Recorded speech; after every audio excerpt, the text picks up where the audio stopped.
From Daily Forex, this is Chris taking a look at the US dollar against the Mexican peso. The US dollar has plunged against the Mexican peso during the trading session on Friday after Jerome Powell suggested at Jackson Hole that he was open to the idea of cutting interest rates. This, of course, works against the value of the US dollar, and the Mexican peso should benefit due to the fact that the interest rate differential is rather wide. However, we have to ask the question whether or not the Mexican economy is going to suffer if the U.S. economy starts to struggle. Now, I think it's early to make that decision, and we had been in a downtrend previously.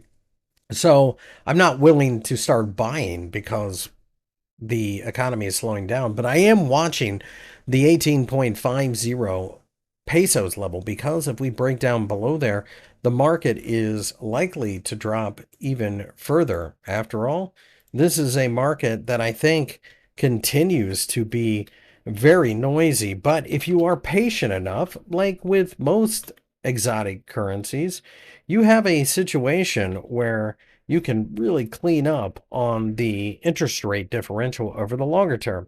In fact, all you had to do was short this back in the middle of April, and you've made a fortune. The 50-day EMA is sitting above the last couple of candlesticks, and it does offer a bit of a trend line to the downside. But at this point, I need to see a daily close below the 18.5 pesos level because if we get that, it opens up a flush lower.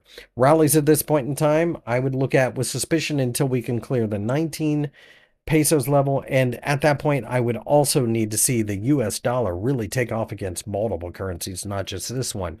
In that environment, it would probably be in a response to serious concern about the global economy.